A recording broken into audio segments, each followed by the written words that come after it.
What's up, Fort Worth fam? It's the kid Fort Worth Fabian, Big Boss Fabo. I'm back again with a reaction video, and today is something a little bit different. I'm used to doing these docu-series styles, interview styles, behind the scenes, etc., etc. When it comes to my reactions with Queen, as you know, if you know my channel, I do a lot of Queen reactions, and if you check the Queen playlist, over 30 reactions in there. You can go binge watch them all.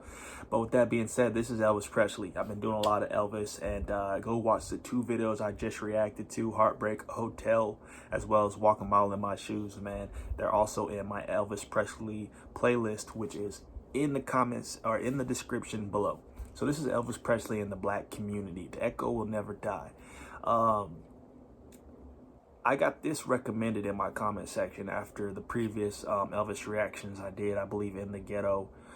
And people were telling me to really watch this little documentary or whatever you want to call it, in the sense of their relation and Elvis's upbringing. And I guess, growing up with, in the black community with black families, not specific. I don't know if it was specific to the black communities or he was just in a area with minorities, etc., etc. But I don't know. But yeah, people told me about this video. Looked it up today. It's a 14-minute video or segment, and it seems pretty interesting just without even knowing the full depth and context. So like, comment, subscribe. Let me know your thoughts in the comment section below. We're gonna get into this video and not waste any more time.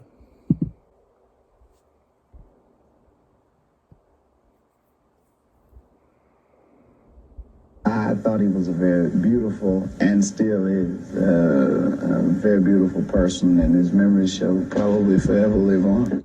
Well, you ain't never gonna rabbit. You ain't no friend of mine. There is no room in this city for the vulgar performances of Elvis Presley. It's shocking. I watched him gyrate his legs and swivel his hips. And our parent-teachers group feels he should not be on television. Wow, this is already funny, man. It's funny to see how people perceived Elvis in the community. Looks like these folks didn't really approve of his style, the way he, I guess, sang and danced. Well, it makes sense, maybe that was a little bit too revealing, a bit too showing back in this era or this time, but this is interesting, man. Set up a 20-man committee to do away with this vulgar, animalistic, nigger rock and roll bomb. Our committee will check with the restaurant owners and the cafes to see what Presley records is on their machines, and then ask them to do away with them. You've learned anything from the criticism leveled at you? No, I haven't. You haven't, huh? Because I don't feel that I'm doing anything wrong. You ain't nothing but a hound dog. Rock and roll has got to go.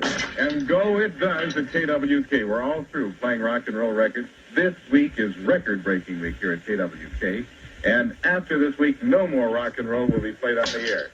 The obscenity and vulgarity of the rock and roll music is obviously a means by which the white man and his children can be driven to the level with a nigger.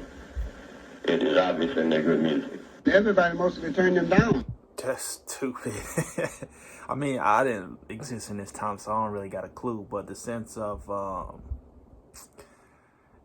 rock and roll, I guess, 50s, 60s time is very no. I didn't know blacks was really, shucking and jiving and grooving and all this to, a lot of rock and roll. But a lot of people in the comments had filled me in the sense that, that was a predominantly African-American sound at the time, man. And because first thing, he had Negroes' ways. This is what they didn't really at that time. They didn't want to accept. By black performers, and he, in essence, Young Stevie, because of at that particular time the kind of backwards mental capability that many people had, as judging a person because of the color of their skin, as somewhat still does exist, but back then it was worse, and he actually, because of him being a Caucasian brother, he was able to do away with that whole thing. The 77-year-old Early Wright, a disc jockey at radio station WROX in Clarksdale for 45 years. Hi there. Pleasant good evening, ladies and gentlemen. How do you do? This is your soul man to be with you until I get through. I want you to stand by, don't have no fear. Following Jay's show, should I play one like this one from out of here? Elvis Presley. Bars. He's spitting bars. Elvis's songs still get good play on Wright's program among the blues, gospel, and jazz recordings that are its staples. It was almost 40 years ago when Elvis drove down to Clarksdale from Memphis with a record and asked him to play it. And I had been playing his record, and I had never seen him before, and I was amazed to see him. When he introduced himself to being Elvis Presley, then I went all to pieces over him. Then he and I started talking. I used to be the manager of a gospel group called the 4-Star Quartet. And I could listen to a man sing a hymn. I could listen to a man sometime talk. I did that. And I could pick him out whether he could fit in my group. And talking to Elvis Presley, I could see a great future in him. It's no accident that Wright recognized Elvis's strong gospel roots. Here at the East Trigg Baptist Church in Memphis, older members of the congregation remember Elvis joining in with the choir while in high school. These were rousing sessions led by the charismatic pastor, the Reverend W. Herbert Brewster. Like most black people in the South, and to whose throat God has pressed down a harp of 1,000 strings, it only needed tuning. Elvis's voice was that type of voice that agreed with the thought of Calvary. He had that kind of bent and inclination and attitude that suggested that God could use him. I gave the music. This goes back to the roots, and I mentioned this in another video, I guess his upbringing in the church. And another video I mentioned, you know, he was very religious per a documentary I saw. This is before me even really knowing anything about him, you know. Interesting to see, man. A different approach, a new beat. I knew that it wasn't going to hurt if I said, "Must Jesus bear the cross alone," whether I've said with 1 beat, 2 beat, whether I've said it high or low. And I told them, "Come on in here and put your stuff together." They came in here, and it was a glorious experience, and Elvis was in that group. Elvis came out with a style of his own, and it was very creative. And once he got into it, and you got that feel, Elvis just took off like a late freight. And with Elvis doing this kind of music, gave an injection to black music that no other artist had ever done. It was like an earthquake in my neighborhood. The whole place was shaking when he came on. And I said, how did a person possess that kind of power? That it even comes off the TV and grabbed me in this ghetto neighborhood.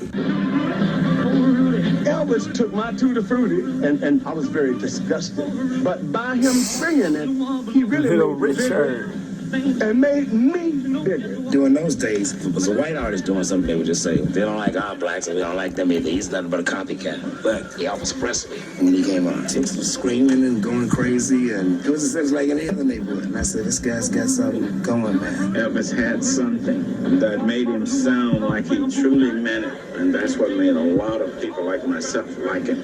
I think Elvis had lots of soul. He appealed to black people. He definitely had to have soul in order to do that. I think there's ever been an artist that when his name went on the marquee, they knew he was coming. People came from all over the world. That soul just comes from here. You can't explain it. You can't define it. And I don't think it's associated with a certain ethnic background. But, I mean, that's the just in the sense of what people assume. But yeah, I mean, black culture is soulful culture, but I think anybody can have that soulful essence within them, you know. Obviously pertaining to a lot of artists, like Justin Timberlake's artist I mentioned is like that, man, right here. I never heard of that. Elvis did a lot of stuff that, you know, rappers do these days. He had to bling. You gotta have the bling when you from Memphis. 3-6 He Mafia. had the bling, you know, he had a Cadillac, you know, he had like a gangster in it. DJ Paul, Juicy J. As the snow flies on a cold and gray Chicago morning, a poor little baby child is born in the ghetto. The song also resonates with people who've only met Elvis through his song. They're from Memphis, if you didn't know. He's touching, you know, these are 3-6 Mafia. For the people watching that don't know, they are rappers from Memphis, Tennessee. So it's cool to see that correlation. They're big time rappers. You know what I mean? I was talking about the hood. You know, they talking about where we come from. Paul Beauregard and Jordan Houston are the Oscar-winning rap duo 3-6 Mafia. They grew up just 2 blocks from Graceland in one of Memphis's poorest neighborhoods. I want to see you scratcher. My mom used to always listen to this song when I was young. They talk about, you know, things that she went through. You know, she had like, you know, my mom had a bunch of kids, like 9 kids. You know what I'm saying? That's how you get somebody to listen to your song. You talk about what they know about, what they want to hear. And she know about the ghetto because, you know, she lived in the ghetto. In the ghetto. That's it. And his mama cries. But if there's one thing that she don't need, it's another hungry mouth to feed in the ghetto. After we find the part on the record that we want to use, we sample it into the drum machine or the keyboard. That way we can loop it like. My first line says, first I'm broke, so I hang out with the rat and roach. It's still broke, so I'm sleeping on apartment floors. So it's just like the struggle, you know, what's going on in the hood. First I'm broke, so I hang out with the rat and roach. It's still broke, so I'm sleeping on apartment floors.